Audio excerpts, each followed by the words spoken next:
Let's be honest, shall we, okay? You're a man, you're alone. What the hell are you on about, Jeremy? Of course I have friends. There's my barber, there's the nice lady who makes my coffee every morning.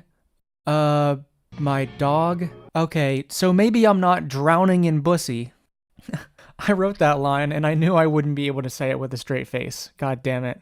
What I'm trying to say is, why is it so hard to make friends as an adult man? Specifically an adult man.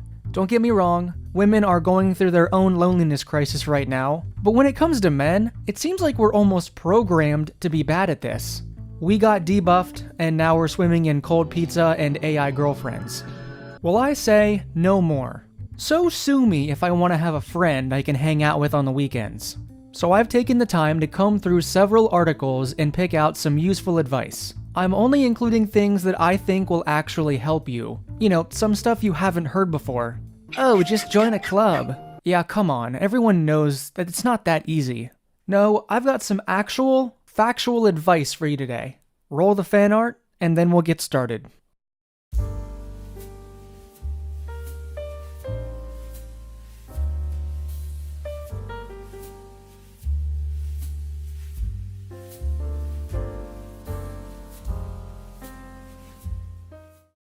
First, some background.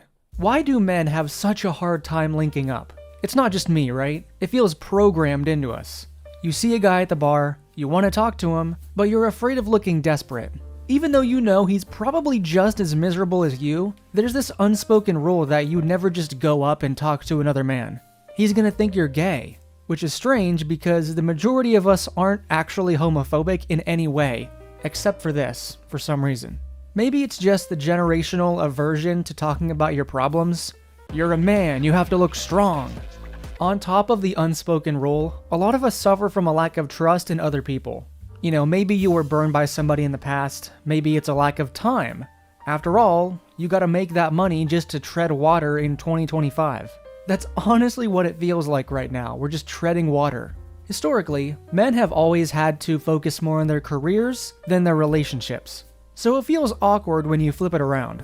Maybe you are naturally introverted, and it just makes it more difficult to open up to people. Maybe you're just being too picky, who knows. What I do know is that men don't make friends the same way women do. Women are better at opening up and being vulnerable with each other. Men just aren't like that. Us dudes need something to take our minds off the fact that we're bonding. We can't do it directly. You know, we like to make fun of women for playing games and getting into little catfights. A lot of them have trouble starting romantic relationships using direct means. But the same is true for platonic male friendships. We can't do it directly. It has to be our wife's friend's husband, or someone you watch the game with, or your golfing partner. Golf! Or your boss at work. It's been observed that most men need a mutually consumed activity in order to connect. The golf game is played individually, together. Sports in general are intense, and they can focus your mind on something rather than the friends that you're making. Stanley, I think it's sports ball. Oh, what fun. Watching sports and getting angry at your losing team together, it's something that is mutually consumed. Some therapists have been structuring their therapy sessions around the fact that men need to be doing something in order to open up. It can be as simple as passing a ball around or going for a walk and talk. And that's kind of the idea you want to have with these ideas. If you want to make friends as a guy, you have to find and create scenarios like this. Number 1, find a place and frequent it regularly on a strict schedule. You might start seeing the same people over and over. This is a really common piece of advice, and you've probably already tried it to some extent. But you might have to get more creative about it. The gym is a classic example, but you can also find a walking path. I'm a huge fan of this one. Get outside and get some sun before the winter weather traps us all inside even more. One thing I've been wanting to try recently is my local frisbee golf course. It's cheaper and easier than regular golf. It typically only requires an initial purchase of the discs that you use. Oftentimes the actual course is free. If there isn't a good space that fits the criteria of 1, cheap, 2, consistent, and 3, has an easy exit plan in case things go tits up, you might need to take that extra step and create a space until you can find someone to hang out with.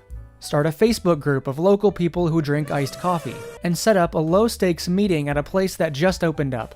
A brand new place that nobody's probably been to yet is a really good conversation starter.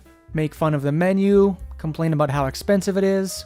There's always a new coffee place opening up nowadays. You could even just skip the whole Facebook group part entirely and just talk to the people waiting in line. The advice, find a social place to hang out, is extremely basic, but it's only effective if you're creative enough. Right now, take 5 minutes to write down some ideas so you don't forget them. Keep adding to that list whenever you get a new idea, and you can view that list as a bunch of excuses to leave the house. Number 2, find common ground and redirect the conversation to an object. Hammock, look at this car I just got for 20 quid. Nice tattoo, where'd you get that one? Man, this iced coffee kinda sucks. Let me look up the ingredients. Can you tell I'm drinking iced coffee while writing this script? Spoilers, it's not very good. I was driving by Burger King and I saw they were advertising it. I've never once driven myself to Burger King, but I'm always down to try some new iced coffee. At least it's not as bad as Bojangles. I tried that one last week. That shit was foul. But yeah, always try to find a subject that's easy to talk about. Even better, one that's easy to complain about. Number 3, make it clear as soon as possible that you're not gay. Wait, before you try to cancel me, hear me out. This isn't like a homophobic thing, but if you're being honest with yourself, you're a straight guy. If a guy approaches you and is suddenly very nice to you, your first thought is always, is he hitting on me? I don't know why this is the case, but it just is for a lot of interactions. If you are gay, then I'm not gonna lie. Trying to make other platonic male friends this way is going to be even harder. But I would wager that you know how to make the intention clear. Romantic or platonic, it's one or the other. Straight guys just need to get better at that, especially straight guys that aren't overly macho. As soon as you can, give off cues that you're looking for something platonic. Steer the conversation to something that sounds straight. Sports, girls, beer. Is that really it? I'm not gonna lie, I'm having trouble coming up with ideas here. But I know it's something that you should do. It shouldn't have to be spoken out loud. Speaking of which, this is where those nonverbal cues come in handy. Rough up your clothes, slouch, manspreading. I swear this video is not a tutorial for how to be a homophobe.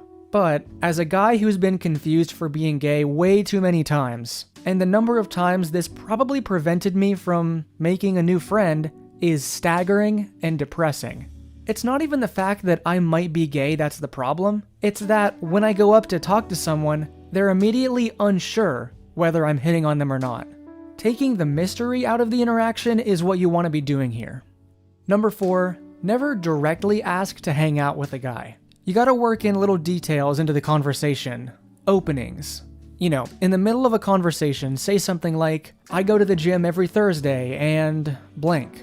This is a really good opener for the other person to suggest meeting up at the gym. Both of you brought it up together, so it's not as sudden or unexpected. If you don't go to the gym every day, replace it with something else you do regularly. I get iced coffee every day from blank. Or you could say something you intend to do. I heard that new iced coffee place just opened up, I've been meaning to go. In that exact sentence, you're not asking somebody to go with you, but you're making a perfect layup for that other person to suggest it. And it's gotta be something with a relatively easy exit plan. It shouldn't have a time requirement to it. Suggesting a movie is a decent enough idea, but it doesn't have a good exit plan because leaving a movie halfway through isn't normal, and it's going to be obvious that you're not having a good time. Getting food or coffee is easier, because you could easily say that, oh, I have something in 30 minutes that I forgot about, you know? I didn't pay just to sit here. It's more believable. Just like in dating, you have to suggest places and events that are easily abandoned if the other person is giving you the ick. I mean, it happens. Lastly, I want to bring up the ultimate combo. Pizza, beer, and a project. The holy trinity of men's interactions. I tried this recently on a friend, and he was immediately down. I worked into our conversation that, you know, I kinda need to paint my room in my new house, and I was probably gonna get pizza and beer. Bam, done. He was hooked on the idea.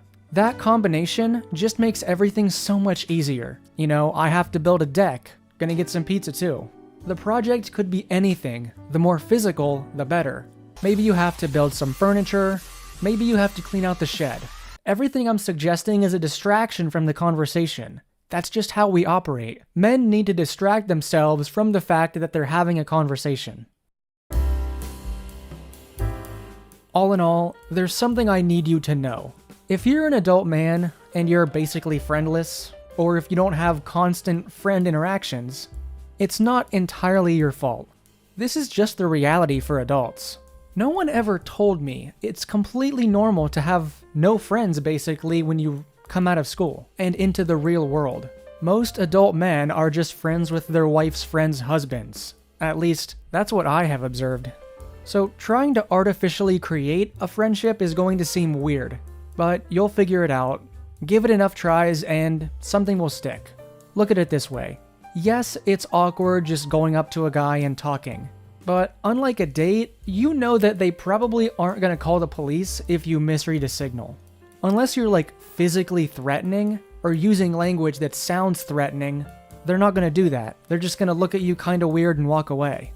The rejection won't hit as hard as romantic rejection, and the consequences for, saying something stupid are generally lower. All of this is to say, you got this. My name is Candles. I love you all. Good night.